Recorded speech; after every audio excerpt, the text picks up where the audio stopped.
the most advanced widgets within the software is the slider widget.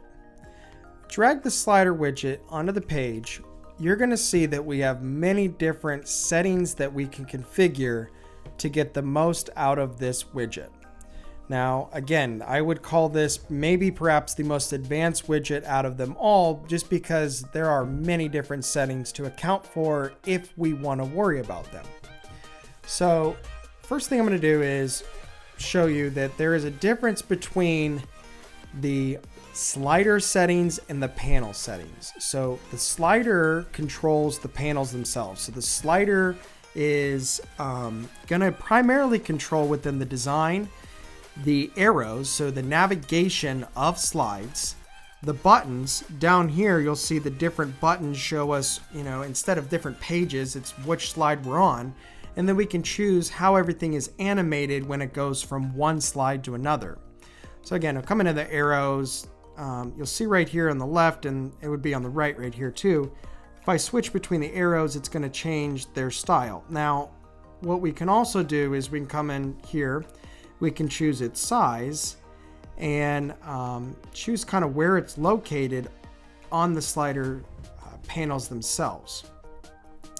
Choose their colors and everything else.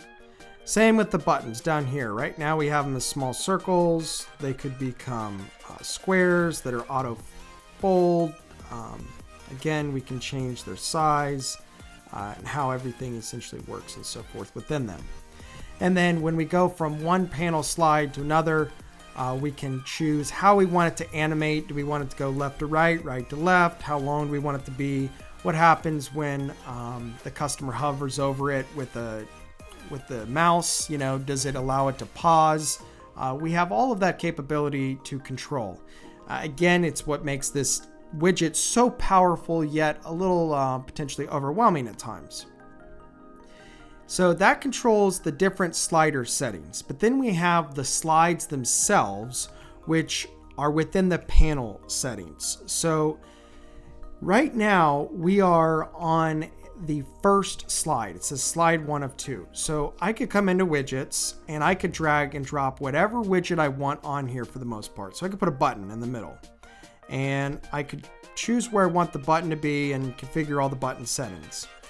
But right now we are essentially a 1 column row panel. So if I come into panel settings and I change the number of columns to 2, it's now going to split this first slide into 2 columns. And then from here I could drag content onto one of these 2 columns within this slide. So you can break up a slide itself by coming into the panel settings for that slide. And these panel settings are pretty much also being displayed a little bit right here. So if I want to change this background color and make it black, I totally can, or white or red, depending on what we want it to be. Click OK.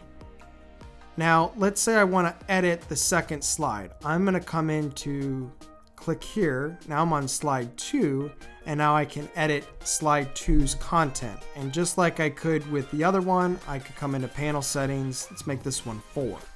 And now it broke this panel up into 4. Within the panel settings itself, though, you're going to typically try to keep it not too content rich, because if you add too much content, you don't give the customer enough time to view everything, you can make it overwhelming and it just doesn't work as well. You're better off creating more slides than too few slides with too much information. So we can come back to slider settings and we can start adding slides. So I'll add a slide, and if I click OK, now you see we have 3. Come back to slider settings. We can choose the order of the slide. So if I want the second one, I now want that to be the default slide, and now that's slide 1 of 3. So again, pretty straightforward how it works, but it's somewhat a little bit more complex because you're having to go into the slider settings, the panel settings, and then instead of displaying, editing one thing of content, you're actually editing multiple slides, which can accumulate to quite a bit. And again, it's better to have more slides with less content than too few slides that are overwhelming with too much content. Hopefully you find this video helpful on how to add a slider widget. Thank you for watching.